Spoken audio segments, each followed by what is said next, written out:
আজকে বানিয়ে নিচ্ছি একদম ঘরে থাকা কিছু উপকরণে একদম পানিপুরি, মুখে একদম জিব্বায় জল আসা মতো।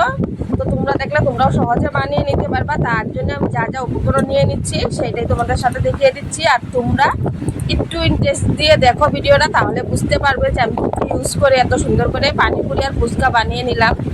তো প্রথমে আমি এখানে আটা আর আমার লাগবে সুজি, তাই আমি আটা নিয়ে নিচ্ছি পুরো 1 বাটি। আর এটা কিন্তু ময়দা দিয়েও করা যায়, তবে আজকে আমি আটা দিয়েই করছি যেহেতু আটাই আছে আমার ঘরে। তারপরে নিয়ে নিচ্ছি সুজি। তো যে 1 বাটি মাপে কিন্তু আমি আটাটা নিয়েছি, তার থেকে একটু কম নিব সুজি। তবে কিন্তু সুজিটা হাফ হাফ নিলেও হবে, যেরকম আটাটা 1 বাটি, সুজিটা আধা বাটি দিলেও চলবে। তো আধা বাটি থেকে একটু বেশি দিয়েছি যাতে ক্রিস্পি হয়, একদম দোকানের মতো স্বাদ আসে জিব্বায়। একটু দোকানের মতন ফিনিক্স না আসলে কিন্তু একদমই ভালো লাগে না। আর দিয়ে দিচ্ছি স্বাদ অনুসারেই নুনটা দিয়ে ভালো করে আমি মেখে নিচ্ছি একটু মধ্যে মধ্যে, যাতে সব উপকরণগুলো সুন্দরভাবে মিশে যায়। তারপরে দিয়ে দিচ্ছি কিছুটা জল দিয়ে ভালো করে মেখে নিচ্ছি। তো এটাকে একটা সফট তৈরি করে নিচ্ছি, একটা সফট করে একদম সুন্দর করে রুটির মতন ছেনে নিয়েছি। তো তোমরা দেখতেই পাচ্ছ, যদি কিছুক্ষণ থাকে তাহলে কিন্তু আরও অনেকটাই সফট হয়ে যাবে, যেহেতু সুজি দেওয়া আছে। আর আমার ঘরে ছিল না, একদমই তেঁতুল ছিল না। তোমার দাদাভাইকে অনেকদিন থেকে বলছিলাম যে পানিপুরি খেতে মন, তো মার্কেটে যাওয়ার জন্য যা গরম পড়েছে একদম যেতেও ইচ্ছা হয় না সন্ধ্যা হলে। আর কোনোভাবে আমাকে এনেও দিচ্ছিল না। আর ঘরে ছিল কিছুটা শুকনো বড়ই, সেই বড়ইটা আমি আগের থেকে গরম জল দিয়ে ভিজিয়ে রেখে দিয়েছিলাম। আর এখন দেখো বড়ইটা একদম সুন্দরভাবে কিন্তু একদম সিদ্ধর মতো হয়ে গেছে। তো এখন চটকে চটকে একটু মেখে নিচ্ছি। আর এই যে বড়ির যে খোসাগুলো আর বিচিগুলো সেগুলো ফেলে দিয়ে সুন্দর করে আমি কিন্তু চটকে চটকে মেখে নিচ্ছি আগে, তারপরে এগুলোকে ফেলে দেবো। আবর্জনা যা আছে সব ফেলে দিতে হবে, না হলে কিন্তু দোকানের মতন একদমই আসবে না।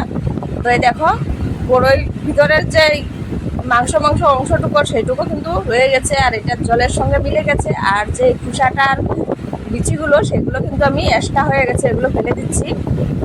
প্রথমে তো একটা চাকরি নিয়ে নিচ্ছি, সেটার মধ্যে সেঁকে নিচ্ছি। তো যখন ছেঁকছিলাম তখন দেখছি বড়ির বেশ কিছুটা অংশ ছাঁকনিতেই আটকে যাচ্ছিলো। তারপরে আমি হাত দিয়ে সব কিছু ভালো করে সরিয়ে নিচ্ছি, নিয়ে এর মধ্যে দিয়ে দিচ্ছি নুন। যা যা উপকরণ লাগবে এখানে আমার মিক্স করতে হবে। তো প্রথমে স্বাদ অনুসারে কিছুটা নুন দিয়েছি, তারপরে ব্ল্যাক সল্ট দিয়ে দিলাম। তারপরে গিয়ে বাদ বাকি উপকরণগুলো অ্যাড করব। তো জলটা তৈরি করে নিচ্ছি, ততক্ষণে কিন্তু আমার ডোটা একদম তৈরি হয়ে যাবে। একদম খুব কম সময়ে বানিয়ে নিচ্ছি। আর এটা হাতে করা কিছু আমার ভাজা মশলা, যেখানে আছে শুকনো লঙ্কার তারপরে ধনিয়া, তারপরে গোটা জিরে, তারপরে একটু মরিচ, সমস্ত কিছু সুন্দর করে ভেজে নিয়ে তারপরে এখানে মশলাটা দিয়ে দিলাম গুঁড়ো করে, একটু থেতো করে দিয়েছি, একদম মিহি একদম গুঁড়ো করে নিই। তারপরে একটু ফ্লেভার আনার জন্য একটু দিয়ে দিচ্ছি এখানে লেবু। তবে লেবুটা কিন্তু ভীষণ রস আছে, তো যেহেতু বড়ইটার মধ্যেও টক আছে, লেবুটা খুব বেশি দেওয়া চলবে না। তো 2 টুকরো লেবু আমি এখানে ইউজ করছি এখন। তো আমি এটার রসটা শুধু দিয়েছি লেবুর, আর দিয়ে দিচ্ছি একটু শুকনো লঙ্কার পাউডার। শুকনো লঙ্কা পাউডারটা দিয়েছি যাতে দোকানের মতন কালারটা এসে যায়। তারপরে কিছুটা এখানে জলও অ্যাড করে দিচ্ছি, টক বুঝে। আমার টকটা পারফেক্ট আছে। আর দেখো একদম তেলতেলা পাতলাও হয় না, একদম দোকানের মতো সুন্দর কিন্তু জলের কালারটা দেখা যাচ্ছে। তো এটা ভালো করে মিক্স করে নিয়ে এক সাইডে রেখে দেব। দেখতে কিন্তু হুবহু দোকানের মতোই কালারটা হয়েছে, তবে মোবাইলের মধ্যে একটু কালারটা লাল লাল দেখা যাচ্ছিল। তারপরে এদিকে আলু আগে থেকে সিদ্ধ করে রেখেছিলাম, আমি দুপুরের থেকে প্ল্যান করছিলাম যে আজকে আমি পানিপুরি নিজে হাতে বানিয়ে খাবো বলে। তো ভাতের মধ্যে আলু দিয়েছিলাম, সেই আলুটা সিদ্ধ হয়েছিল। তো আগের থেকে এই যে ছোলাটাও সিদ্ধ করে রেখেছি। আর কিছুটা কাঁচা পেঁয়াজ কুচিয়ে নিচ্ছি, আর কাঁচা লঙ্কা, সমস্ত কিছু সুন্দর করে একদম দোকান স্টাইলে মাখছি। দেখো একদম চটকিয়ে চটকিয়ে, যেহেতু ঘরে করছি আর একটু স্পেশালিস্ট করার চেষ্টা করছি যাতে দোকানের থেকেও টেস্ট বেশি আসে। তারপরে সুন্দর করে মেখে নিয়ে স্বাদ মতো নুন দিয়ে দিচ্ছি, যেহেতু পানিপুরিতে জলের যেই জলটা তৈরি করেছি সেটার মধ্যেও নুন আছে, তার মধ্যে পানিপুরিতেও নুন আছে, তাই নুনটা একটু বুঝে দিতে হবে। এটার মধ্যে একটু জল দিয়ে দিচ্ছি, কারণ এটা দেওয়ার কারণে স্যালটা খুব সুন্দর আসে। এরপরে দিয়ে দিচ্ছি কিছুটা সরষের তেল, একটা ধাস ভাব আসবে। আর একটু ঝালের জন্য দিয়েছি শুকনো লঙ্কার গুঁড়ো। তো আমার ছোটো পুষ্পা খেতে পারবে না, তাই আমি আগে একটু উঠিয়ে রেখে দিয়েছিলাম। তারপরে আমারটা একদম ঝাল চটপটা একদম টক, মানে পারফেক্টভাবে রাখার চেষ্টা করছি। দেখো কত সুন্দর করে আমার আলু চাটনিটা মাখা হয়ে গেলো একদম দোকানের মতো করে। আর এদিকে রিফাইন অয়েল আমি বসিয়ে দিয়েছি। এখন চলে যাব ডোয়ের কাছে।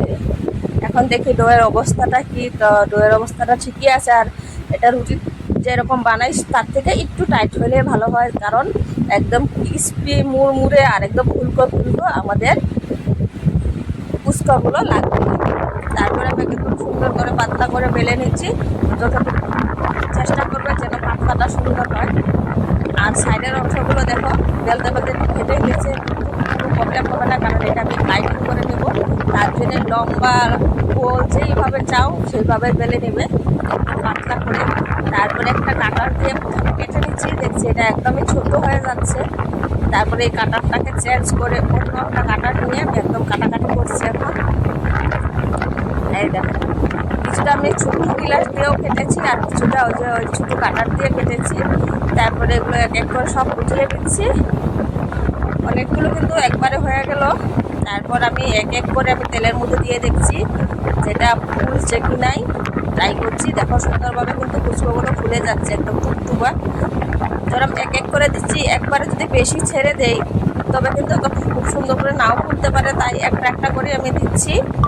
একটা যখন ফুলে ফুলে উপরে উঠছে আরেকটা কিন্তু দিচ্ছি। এইভাবে কিন্তু আমি ফুচকাগুলো ভেজেছি, কারণ একবারে যদি সব দেয় তাহলে কিন্তু এখানে দোল্লা পাকিয়ে যেতে পারে অথবা নাও ফুটতে পারে।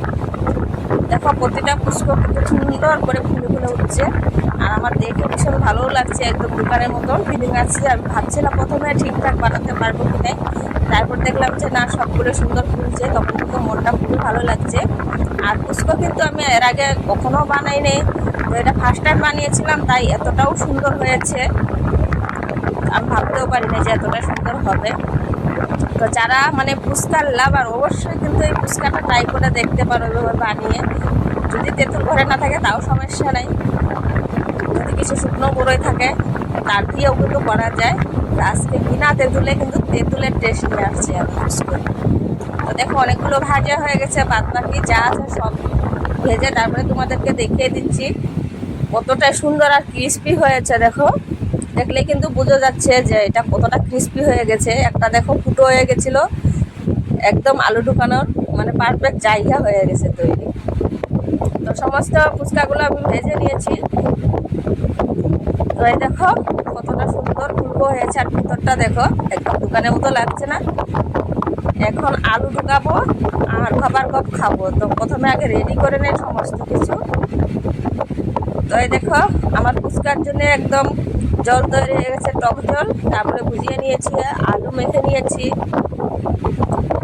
আর এদিকে ফুচকা আমি রেডি করে নিয়েছি প্লেটে, একদম সাজিয়ে গুছিয়ে নিয়েছি। এখন গপ গপ করে খাবো, আর তোমরাও দেখতে থাকো। আর এই আমার রেসিপিটা দেখে অবশ্যই একবার বাসায় ট্রাই করো, আশা করছি ভীষণ ভালো লাগবে।